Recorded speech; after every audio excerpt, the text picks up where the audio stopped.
안녕하세요, 블랙스완입니다. 자, 이번 주 빅 이벤트를 앞두고 있죠. 12월 14일과 15일에 열리는 이 연준의 FOMC 회의를 앞두고 있는데요. 자, 최근에 물가 상승에 대한 압박이 거세지면서 이 테이퍼링 시기를 앞당길 것이라는 관측이 많습니다. 저 역시도 그렇게 생각을 하고 있는데요.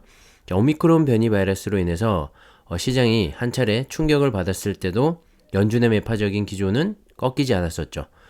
자, 변이 바이러스와는 별개로 연준은 지금 미국의 경제 회복 상황과 그에 따른 인플레이션을 어떻게 극복할 것인지에 대한 고민만 하고 있는 모습인 것 같습니다. 자, 그 결과물이 바로 이번 FOMC 회의 때 나오지 않을까 생각을 하고요. 시장에서도 어느 정도 예상을 하고 있고, 자, 오미크론 변이로 시장이 이 조정을 받을 때 어느 정도 선반영이 되지 않았나 생각을 합니다. 아무튼 이번 주 FOMC 회의를 잘 지켜봐야 할 것 같고요. 그에 앞서 지난주죠. 금요일장은 오미크론이고 연준의 조기 테이퍼링이고 상관없이 불장을 보여줬습니다. 자, S&P 500 지수는 또다시 사상 최고치를 경신하면서 시장에 대한 모든 우려를 불식시키는 모습을 보여줬습니다. 아, 정말 대단하지 않나요, 여러분? 자, 이런 게 미국 주식인 것 같고요. 국내 증시를 벗어나서 좀 더 크게 보고 투자를 이어갔으면 하는 바람입니다. 자, 올해 들어서만 무려 67번째로 사상 최고치를 경신한 건데요. 자, 앞으로 3주 정도가 남았는데 몇 번을 더 경신하게 될지 벌써부터 기대가 되고, 올해 과연 얼마까지 찍을 것인지도 벌써부터 궁금해집니다. 자, 0.95% 상승을 하면서 4712.02로 마감을 했는데요. 자, 내년에는 무난하게 5천을 넘어서지 않을까 생각을 합니다. 자, 다우지수도 0.6% 상승을 했고 나스닥 지수도 0.73% 상승 마감을 했는데요. 3대 지수 모두 주간 상승 기준으로는 지난 2, 3월 이후로 가장 높은 폭의 상승률을 나타냈다고 합니다. 자, 오미크론 변이에 대한 불안감이 이 낙폭을 키웠었는데 생각보다 강하지 않다는 시장의 분위기 때문에 상승폭 또한 컸던 한 주가 아니었나 생각을 합니다. 자, 역시 변동성에 흔들리지 말아야겠다는 생각을 다시 한번 했고요. 오로지 기업의 실적과 성장성, 다시 말해서 이 기업 본연의 가치에 중점을 두고 투자를 해 나가야 할 것 같습니다. 참고하시고요. 자, 지난주 금요일에 중요한 미국의 경제 지표가 하나 발표가 됐었죠. 노동부에서 발표하는 11월 미국 소비자 물가 지수, 즉 CPI 지수가 발표가 됐는데 전년 동기 대비 무려 6.8%나 상승을 했습니다. 자, 이 수치는 1982년 이후 약 40년 만에 가장 높은 증가율이라고 하는데요. 자, 그만큼 현재 인플레이션 압박이 너무나 크다는 걸 알 수가 있죠. 특히 6개월 연속으로 5%대 이상을 기록하고 있고 전달인 10월 대비로도 0.8%나 상승을 한 수치입니다. 이렇게 높은 상승률에도 불구하고 S&P 500 지수는 사상 최고치를 경신했고 3대 지수 모두 상승 마감을 했는데요. 자, 소비자 물가 지수가 높긴 하지만 역시 시장의 예상치보다는 하회를 하면서 안도감이라고 해야 할까요?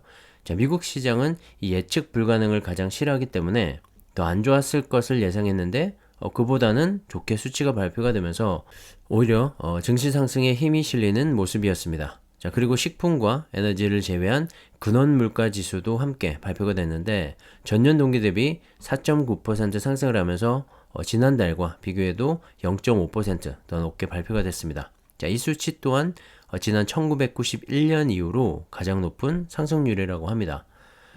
자, 사실 이런 수치들은 수십 년 동안 보지 못했던 그런 수치들인데요. 만약에 이 코로나 팬데믹이 없었다면 정말 큰 문제가 됐겠죠. 어쩌면 그 전에 금리 인상을 통해서 이렇게 높은 물가 상승을 미리 차단했을지도 모르고 말이죠. 하지만 팬데믹이라는 이 특수한 상황이 있었고, 자, 그로 인해 멈춰있던 경제가 회복이 되는 과정에서 급격한 수요 증가와 공급 부족 현상이 발생이 되면서 생겨나게 된 일종의 경제 호황이 야기시킨 물가 상승이라는 점에서 특수한 상황으로 보고 있는 것 같습니다. 자, 그리고 이번에 시장의 예측보다 낮게 발표가 된 점, 특히 중고차와 숙박, 항공료 등의 이 상승폭이 모두 예상보다 낮았던 점이 시장에서는 인플레이션이 정점에 가까워지고 있다는 신호로 받아들여지고 있다는 분석도 있습니다. 현재 공급 부족 현상이 어느 정도 해소가 되고 있고 유가도 어느 정도 안정을 찾아가고 있죠. 자, 거기에 대해서 연준의 이 테이퍼링 속도가 빨라지게 되면 인플레이션이 더는 악화되지 않을 것이란 기대 심리까지 작용을 하지 않았나 생각을 합니다. 자, 금리 인상으로 인한 이 시장의 부정적인 부분은 일단 차치를 한 것 같고요. 자, 인플레이션 하나만 봤을 때 막혀있던 그런 부분들이 어느 정도 해소가 되면서 잡을 수 있을 것 같다는 이 기대 심리가 물가 상승을 말이죠.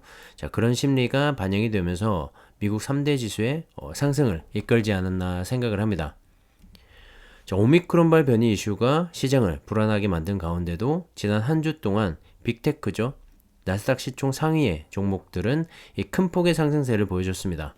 자, 이렇게 시장이 불안할 때는 시총 상위 종목인 빅테크 기업들로 돈이 몰리는 현상이 일어나기도 하는데요. 자, 그래도 기본적으로 그들의 실적과 성장성이 반영된 결과라고 생각을 합니다. 자, 지난 한 주 동안 마이크로소프트는 6%, 구글은 4%, 메타는 7%나 상승을 했고요.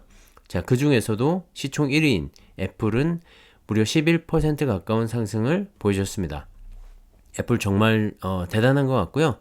자, 이런 장에서도 신고가를 계속 경신하고 있죠. 자, 지난주에도 4일 연속으로 상승을 하면서 179.45달러로 신고가를 경신했습니다. 자, 애플 혼자서 벌써 이 산타 랠리가 시작된 것 같은데요. 현재 시가총액이 2조 9천 달러로 이번 주 안에 3조 달러도 넘을 수 있을 것 같습니다. 자, 지난 2018년 1조 달러 이후로 3년 만에 3조 달러를 넘어서게 되는 건데요. 자, 최근에 아이폰 13의 수요 증가와 내년도 XR 헤드셋 출시, 그리고 애플카에 대한 기대감이 반영되고 있는 것 같습니다. 현재 아이폰 13은 혁신이 없다는 평가에도 품절 사태가 이어지고 있는데요. 자, 중국에서는 6년 만에 스마트폰 점유율 1위를 차지했다고 합니다. 대기 기간만 4에서 5주 정도 걸린다고 하는데요. 인기를 실감할 수가 있죠. 자, 미국에서도 2, 3주 정도는 걸리고 있어서 내년도 1분기 생산량을 1000만 대 이상으로 상향 조정한 것도 호재로 작용을 하고 있는 것 같습니다. 자, 저도 사실 애플 제품을 사용하고 있는데요. 자, 애플은 제품에 대한 고객들의 충성도가 높기 때문에 튼튼한 그 충성도를 바탕으로 이 소프트웨어 시장까지 장악을 하면서 성장을 하고 있는 것 같고요.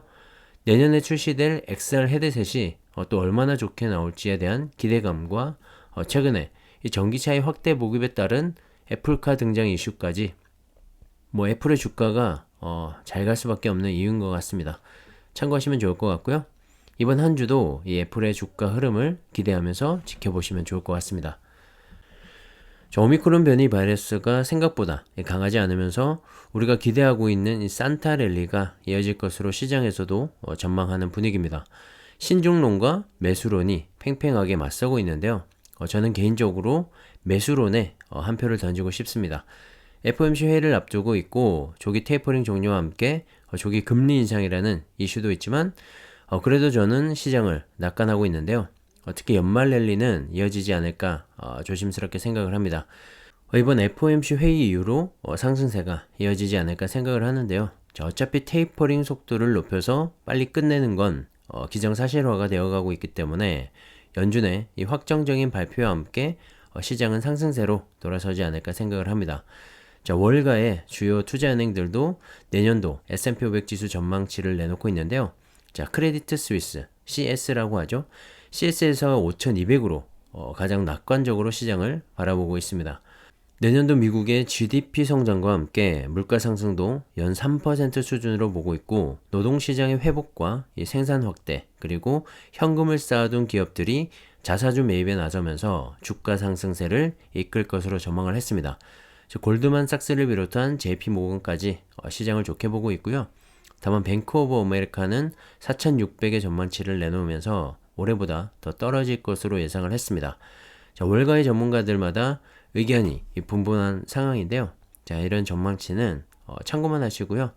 우리는 그저 기업의 가치와 실적을 보고 꾸준히 투자를 이어가면 좋을 것 같습니다.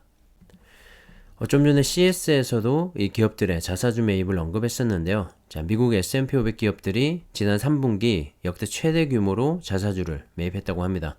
자, 애플도 꾸준한 자사주 매입을 통해서 주주들의 이 주식 가치를 높여주고 있는데요. 자사주 매입 후 소각을 통해서 이 주식수는 줄어들면서 실적은 향상이 되면 주당 이익이 높아지겠죠. 그렇게 되면 이 주당 가치가 상승을 하게 되면서 결국엔 주가 상승으로까지 이어질 수가 있습니다. 코로나 팬데믹 우려로 쌓아놓은 이 풍부한 현금 유동성과 향후 이 경제 회복에 대한 신뢰를 바탕으로 미국 기업들의 이 자사주 매입이 확대가 되고 있다고 분석을 하고 있는데요. 역시 미국 기업들은 주주 친화적인 정책을 많이 펼치고 있는 것 같고, 그렇기 때문에 가장 안전하고 가장 크고 가장 상승률이 높은 그런 시장이지 않나 생각을 합니다. 자, 이런 점은 우리나라도 좀 배웠으면 하고요. 자, 글로벌 투자를 해야 하는 또 다른 이유 중에 하나가 이런 주주들의 가치를 제고하는 미국 기업들의 모습이지 않나 생각을 합니다. 자, 우리가 투자하고 있는 차이나 전기차 ETF의 순자산 규모가 3조 원을 넘어섰다고 합니다. 최근에 개인들의 관심을 많이 받으면서 이 주가 상승을 계속 이어가고 있는데요. 상장한 지 1년 만에 코스피 200을 추종하는 이 코덱스 200 ETF에 이어서 두 번째로 순자산 총액 규모가 큰 ETF가 되었습니다. 자, 코덱스 200은 2002년에 상장을 해서 20년 만에 순자산 5조 원을 넘어섰는데요. 차이나 전기차는 1년 만에 절반 이상을 따라잡은 셈이죠. 자, 성장 속도가 정말 엄청난데요.